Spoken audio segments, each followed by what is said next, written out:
Hello and welcome to the Hard Card Podcast, brought to you by Authentic Collectables. As usual, we are recording in Western Australia, but we're not at Authentic HQ this week. We're actually at Wanneroo Raceway. And I'm joined by one of the most exciting young talents in supercars right now, the driver of the Truck Assist Walkinshaw and Andretti United Mustang, Ryan Wood. Ryan, welcome to the Hard Card. Welcome to Western Australia. Yeah, what an intro.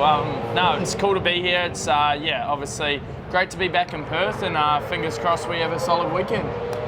It feels like you really burst onto the scene in supercars, or not just supercars, but Australian motorsport. Yeah. You've only been racing here for what, 3 years or something, really? Yeah, Tell us a bit about your career before you actually got to Australia. Yeah, it's it's been a long slog, to be honest, even though it was quite fast. But yeah, started racing obviously in go-karts, 7 years old, and then progressed through that, and was kind of didn't really think I was going to be much more than a go-kart driver, but lucky enough, won a few scholarships in 86s that helped me go racing, and then my second year in 86s really made a huge impact, won the most races, did the most poles, and that kind of caught the attention of the right people, and that helped progress into a Porsche in New Zealand in the Endurance Series, and that's where I kind of really started to get, the financial support from wealthy businessmen to help me move to Australia. So it's been quite fast, but the biggest thing for me was winning races and doing cool stuff, which helped me get noticed.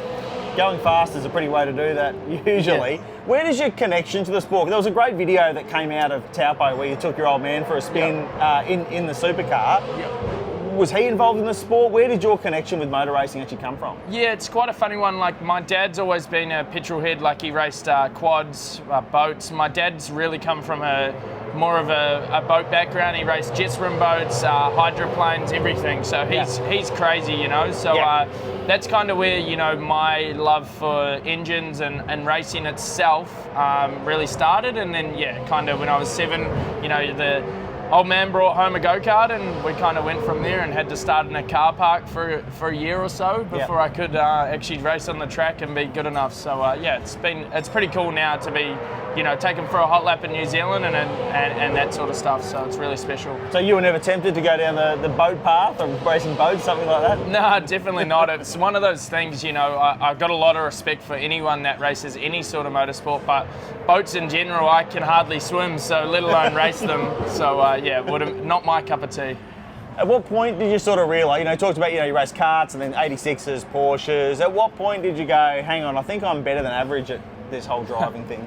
Yeah, it's one of those things I probably found out pretty early on that, I wanted to be more than just a go-kart driver, but to be honest, the financial side, we really sacrificed a lot for me to go-kart racing. So probably the only time I kind of knew that I probably had the right backing and, sort of talent to go a little bit further was probably Sprint Challenge when I first moved to Oz. It was kind of every sort of track and event we went to, I kind of had to hit the ground running. So to do that, and then like at Bathurst, my fond memory where I kind of realised, okay, I think I'm half right is we had a quali session at Bathurst in the Porsche, and in practice one I had a flat tyre and it ended up crashing, and I didn't get any laps in the Porsche before quali, and then I rolled out, got one flyer before it started raining and put the car on pole by a second. So that was kind of the moment I knew, all right, I think I have a pretty natural ability to go and drive a race car pretty quickly, but there's a lot, as there's a lot more to it than just driving the race car fast. Tell us a bit about the move to Australia, because obviously it looks, you look at your career CV and you go, right, you race in New Zealand, then you race in Australia, but there's a very human element as a kid to having to pick up and move away from home to a new country, to a new, a similar but different culture. What was that like for you personally? Yeah, for me, I kind of, like I said, I did the Endurance Series, so once I competed in that, I got the right people behind me and kind of knew that I was going to end up, or our goal was to end up in Australia through the Porsche New Zealand scholarship, which I was lucky enough to win. But before that, when I was 17 at the time, I moved to Christchurch. I lived in Wellington at the time, so I moved away for 2 months, and basically went and lived with a guy called Bill Riding and Steve Brooks. They own Wolfbrook Property Group in Christchurch, and basically went and hung out with them and worked for them, and just listened to how they operate as businessmen, and that's kind of how I carried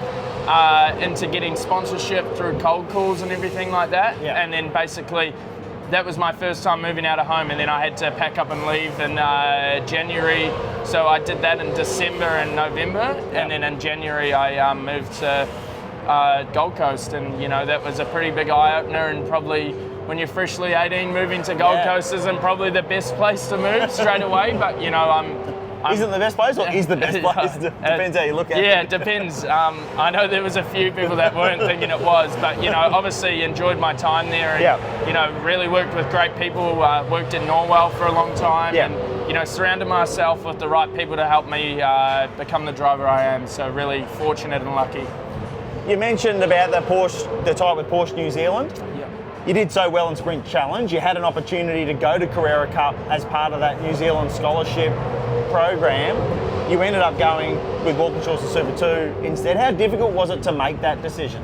Yeah, it's obviously hard. Like, for me, it was more the Giltrap family and the Giltrap group have helped me since I was, 9, 10 years old. So to kind of, throw back their program in their face a little bit was hard for me, and not only me, but my family and my other supporters, So to end up having their support even now still, and they were great through the whole thing. So they took it reasonably well when you went to them? I explained to them that was my goal since I was 7 years old, and for them to just be able to, they helped invest to make sure that the Super 2 campaign worked. They sponsored me, helped put me in the right environments and the right connections. So that was, obviously difficult, and it's pretty hard to go, I don't want to race a Porsche anymore. But, for me, I knew where I wanted to be and what country and everything like that. And it's pretty cool to now be sitting here, and it's paid off a little bit, so it's cool.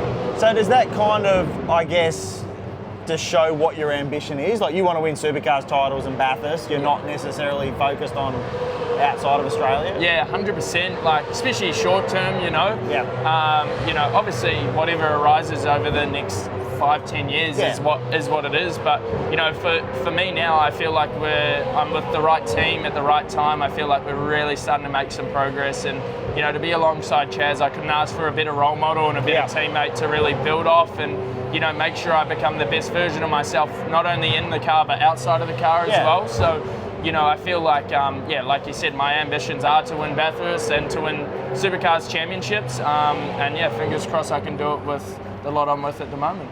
I'll come back to Chaz in a minute. You basically earned the WAU Super 2 drive through an evaluation day with the team at Winton. You really impressed the whole team, Carl Foe in particular. Did you realise at the time the impact that you'd made that day?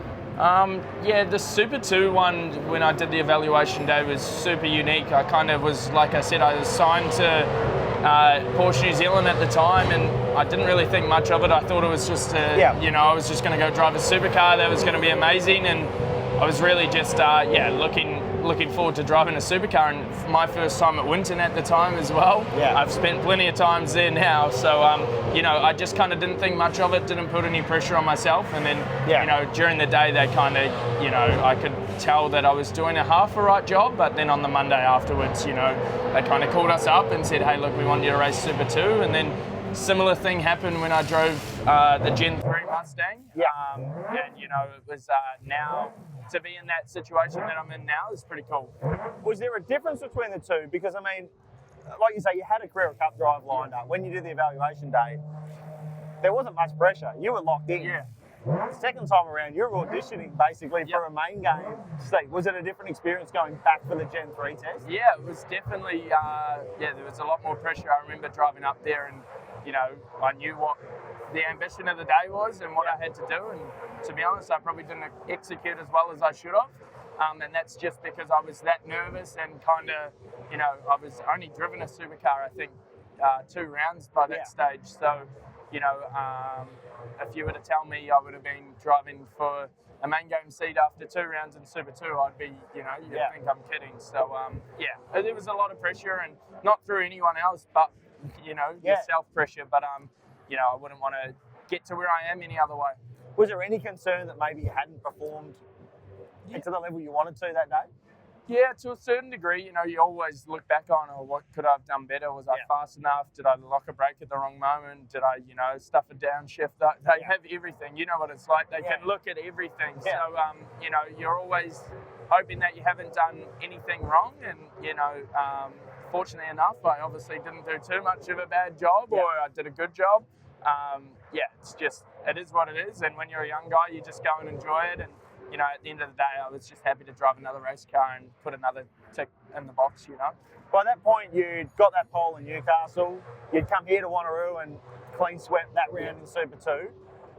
There was going to be a vacancy at Walkinshaws. There were other teams interested in you as well. You were part of the silly season mix. How surreal was that? Again, as just a young kid, you know, that was racing in New Zealand 2 or 3 years ago, to be like, hang on, I'm seeing my name in headlines about popping up in the main game here. Yeah, it was obviously unique, and it's one of those situations that doesn't get to happen to too many 20-year-olds or 19 at that stage. And, you know, it's something I'm going to look back on and I'll be pretty proud of. And, you know, I feel like I've made the right decision, and I feel like I've got the best team behind me. So fingers crossed these Bathurst wins and these, you know, titles that we all want can start to happen. And I feel like I said, making the right steps in the right direction. When did you get the call from Walkinshaws? How did that go down? Yeah, so it was at a ride day at Sydney after the Sydney round, and basically just I was in the truck getting changed, and Carl and Bruce came in and was like, I'm gonna do this. We're gonna take the punt on you, and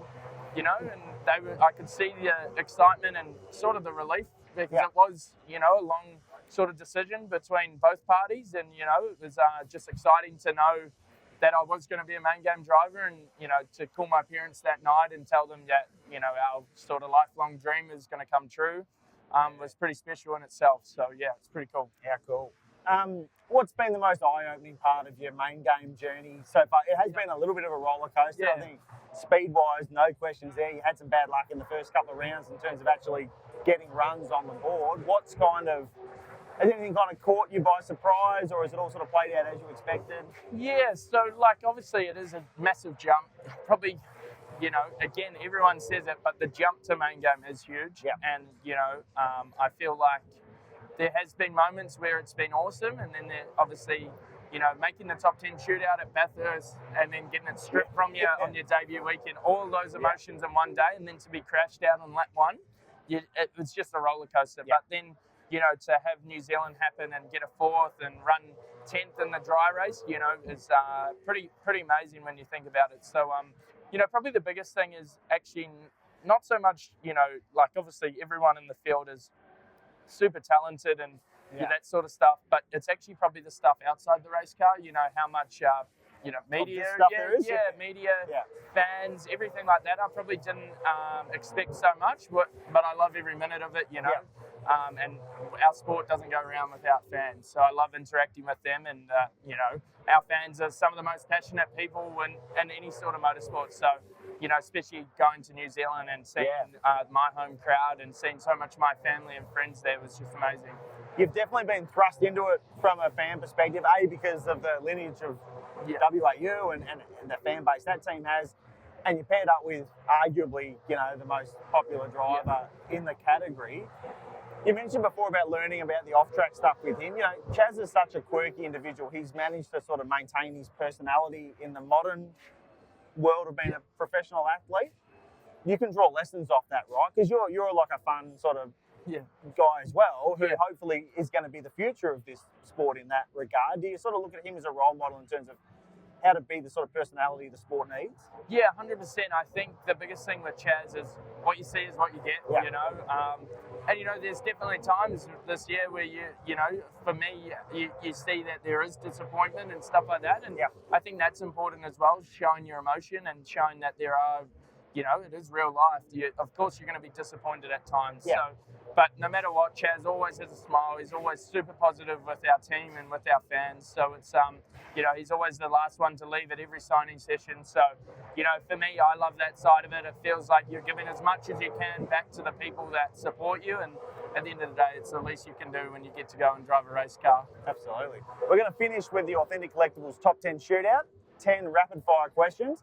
A lot of them are related to collectibles, funnily enough. So let's start off with, who was your sporting idol growing up? Probably Greg Murphy. I think every Kiwi we've had on the show so far has said Greg Murphy. He's a legend. Did you ever collect any motor racing memorabilia, posters, model cars, anything like that when you were growing up? Yep, I definitely had, when I used to go to Pukekohe, used to get all the posters, and I've had a few model cars. I had the Volvo. Mm-hmm. At the time, I was a huge Scotty Mac Volvo fan, so that was cool, and I had a super cheap Chaz Mostert car as well, so that was cool. Do you collect anything from your own motorsport career? Yeah, I kind of look like I have all my race suits. All my race suits go to my dad, so I give him everything like that. And then my helmets I keep for myself. And then, this year it's a little bit different. You have a few more helmets and that sort of stuff. So giving away a few stuff to the right people. But got my Super 2 car as well, which is my first Supercar win as well. So you got the car? Yeah. Oh no, the model of the car. I wish the real car. I'm pretty sure that's driving around the track. Yeah. What's your favourite piece of Ryan Wood memorabilia? I don't know. There's not too much at the moment. Probably the Woody beanie is cool, but I don't know. I don't know. That's a hard one. That's all right. Do you collect or have anything interesting from outside of motorsport? Not really, to be honest. I'm actually pretty boring outside of car racing, so not really. What's the ultimate race car you'd like to own or drive? To be honest, it would be anything that I win in. So it would be, my just a race-winning car. Race-winning like if I won Bathurst this year, it would be my truck assist Mustang. So. Name a team or driver or motorsport personality that you'd love to work with. Can be past, present. Yeah. I'd love to team up with SVG. Yep. I think that would be probably the coolest thing I could ever do in my career is, sharing a car with him. Yeah. That's just purely because I sort of model myself as an aggressive driver and that sort of stuff around him, and I think that would be pretty amazing. He was always a big fan of you, like when you were coming up through as well. He was always very keen to talk about the promise that you had. Yeah, he's supported me a lot and had a lot of background support for me, so it's cool. Left or right foot braking? Have you worked that one out yet? Yep, so I've transitioned to right foot braking this year, and I don't know why I spent a whole year left foot braking. Shane would be proud of that one as well. Yeah, the Hyundai Getz must have worked in the off season. Yeah, it did, if you're going to go on holiday, you're going surfing or skiing? Skiing. Perfect. And if there was a second New Zealand Supercars race, where should it be? Surely Wellington Street Race. Yeah, Wellington Street Race would be cool, but I think either Hampton Downs or Highlands. I think Hampton Downs because I think it would be amazing to have another race in Auckland sort of thing. And Highlands is just an amazing place, so it would be pretty cool. No matter what, any Tony Quinn track. Yeah. That's the right answer. Yeah, perfect. Thanks for joining us, Ryan. Best of luck for the rest of the season. It's it's really exciting to have someone like this in Supercars at the moment. I think some great young drivers at the moment. I think we've got a really bright future in the sport here, and you're hopefully going to be a very big part of that. Thanks. So we'll be back in a couple of weeks with the next Hard Card podcast. Make sure you subscribe to the Authentic Collectables YouTube channel and click on that little bell so you never miss an episode.